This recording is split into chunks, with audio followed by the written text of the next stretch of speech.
Catástrofe del Air France 422, 20 de abril de 1998. Era el día de la Feria Internacional del Libro en Bogotá, y en el aeropuerto El Dorado había un alto flujo de vuelos internacionales. Uno de ellos era un Boeing 727 de TAME, Transportes Aéreos Militares del Ecuador, que aproximaba a una de sus pistas. La tripulación preparaba el avión para el aterrizaje. El comandante era Jaime Vasconés, de 42 años, un antiguo piloto militar que llevaba 2 años trabajando para la compañía. El primer oficial era Carlos Cadena, de 44 años, igualmente militar retirado, y llevaba 10 meses trabajando para TAME. Les gustaba volar juntos. En ese aspecto, era como volar en los viejos tiempos. En tierra se repostó el combustible necesario para su siguiente vuelo y se realizó una inspección de rutina por parte del ingeniero de vuelo Luis Eduardo Delgado, de 54 años. El 727 de TAME, efectuando el vuelo Air France 422, en su despegue sobrevolaría la ciudad de Bogotá, virando a la derecha rumbo a la radioayuda de techo antes de proceder directo a Quito, Ecuador, con 53 personas a bordo, incluida la tripulación. Horas más tarde, las condiciones meteorológicas se deterioran, se incrementa la nubosidad y la visibilidad se reduce debido a lloviznas. El Air France 422 fue autorizado para proceder a Quito a las 16:21 horas hora local de Colombia e inicia su rodaje. Este es un Boeing 727-230 Advance, registro Hotel Charlie Bravo Sierra Uniform, fabricado en 1979 y entregado inicialmente a Lufthansa, donde operó durante 14 años antes de ser vendido a TAME. A la fecha cumplía 19 años de servicio, con 34.586 horas de vuelo. Es autorizado a proceder a la pista 13 izquierda para su despegue, con posterior viraje a la derecha directo a la radioayuda de techo. El tráfico aéreo es constante y uno de ellos es un Boeing 727 de la compañía ACES, quien será un factor influyente en la toma de decisiones de los experimentados pilotos del Air France 422. La torre da la autorización de despegue al 727 de ACES, iniciando el procedimiento de inmediato.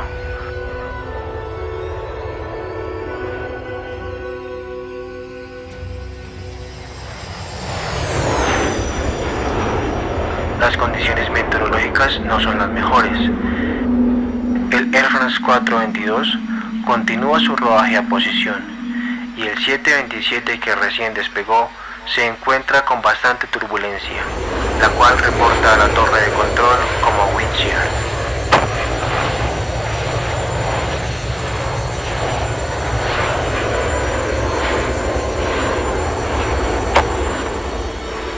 Wind shear o cizalladura de viento es una de las condiciones más peligrosas para la aviación y puede afectar a la velocidad del vuelo de un avión durante el despegue y el aterrizaje de forma desastrosa.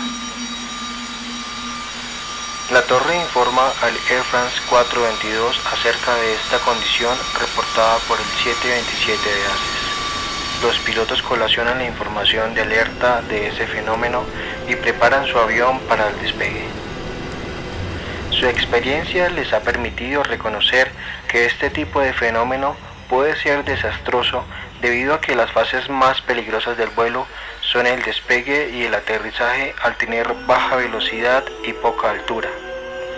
Así que deciden realizar un procedimiento para preparar su aeronave y poder soportar esta condición.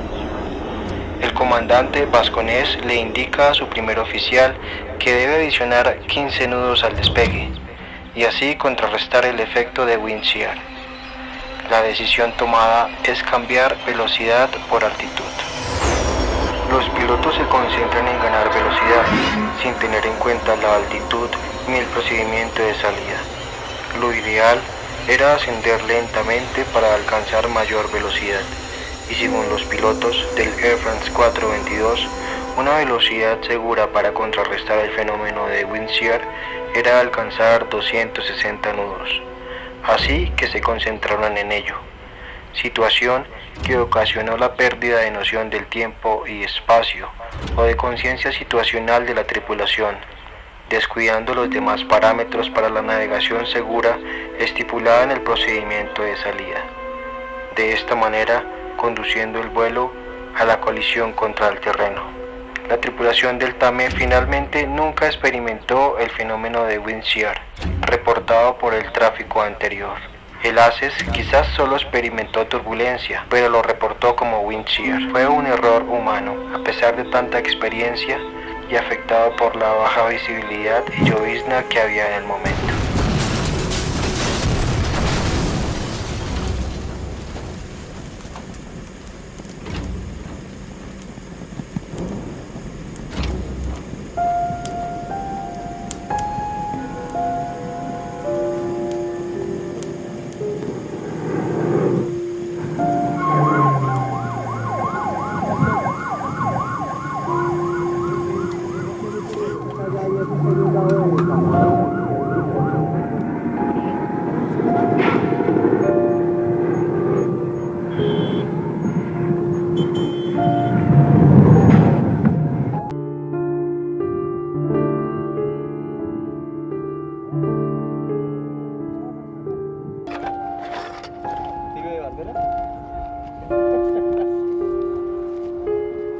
Están identificando, se están recogiendo los restos y se están colocando en bolsas plásticas. Entonces usted cuadra su vaina.